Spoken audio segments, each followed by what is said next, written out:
My name is KMA Sullivan, and I'm the founder and publisher at YesYes Books. We are predominantly a poetry press, though we are excitedly increasing our fiction offerings. And I'm here today because I'm interested in offering a series of short videos on writing, revising, poetry specifically, though the information will be useful to some folks who write in other genres, as well as gathering pieces to create a chapbook or full manuscript, revising a manuscript, ordering, etc., and then sending out for publication. The reason that that's interesting to me is because it feels like a lot of folks believe that poetry publishing is kind of a closed system. It's hard to enter. And I think that's true to some extent. But one of the reasons it's true is because folks who focus on publishing poetry have so much work to do, are running so fast to try and get the books out into the public that we believe in, that we don't have time to turn around and explain a few things, some things that would be useful for people to know who are putting together poetry manuscripts. And so that's my main goal, is to offer some useful information that will help you in your journey to become a published poet, and specifically a poet with a book.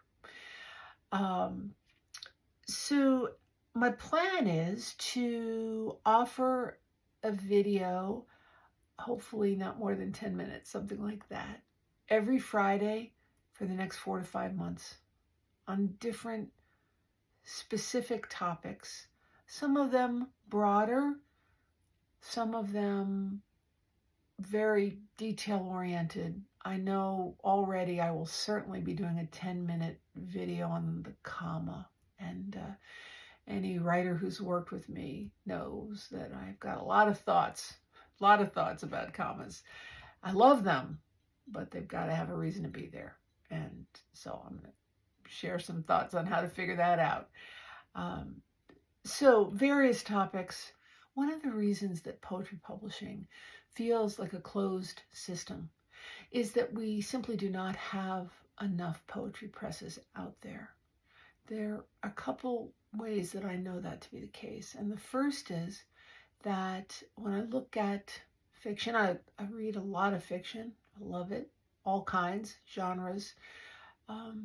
There's a lot of trash out there. And I'm not referring to genre fiction when I say that. It's not trash versus literary. It's like trash, like how in the world did that get picked up by a publisher? Come on. Don't tell me she's beautiful, she's beautiful, she's beautiful. Stop. So there's a fair amount of trash out in the fiction world. And okay, great. I love to eat Oreos, so, that's okay.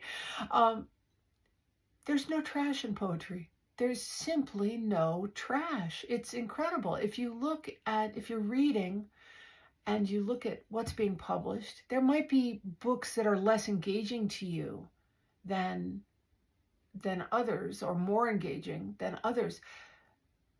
But the books are solid at worst, and so many of them are spectacular.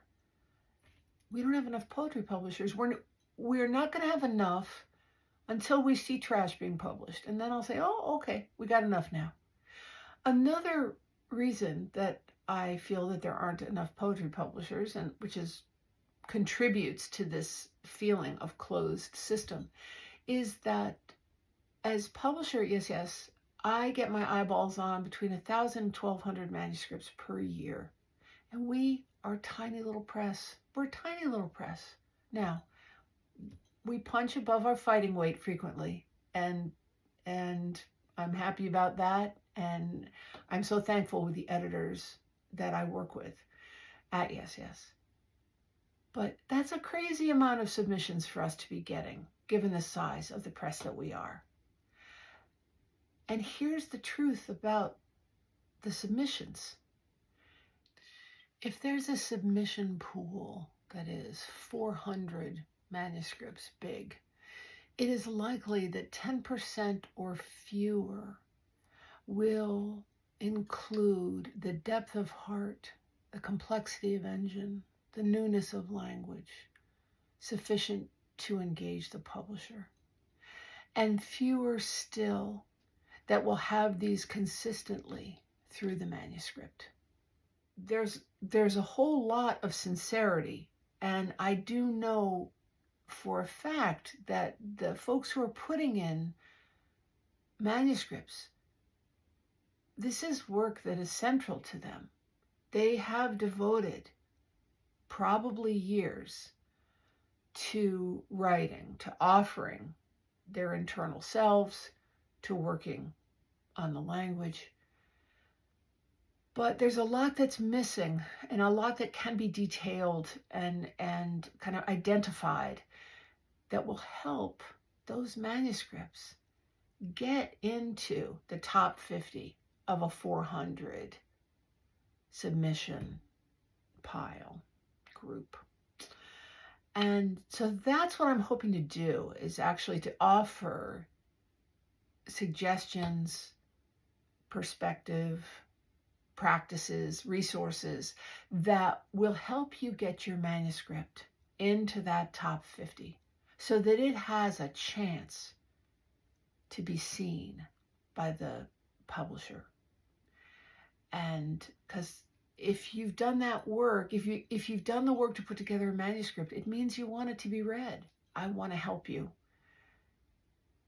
increase its chances of being read, not just by the publisher or the head editors, but by an audience. So that's what I'm hoping to do. I'm going to be placing videos on all kinds of platforms so that it reaches the largest audience possible. Let's see where the folks are who are interested in what I have to offer. And it's really 100% okay if you're not interested. It's, this is just my opinion.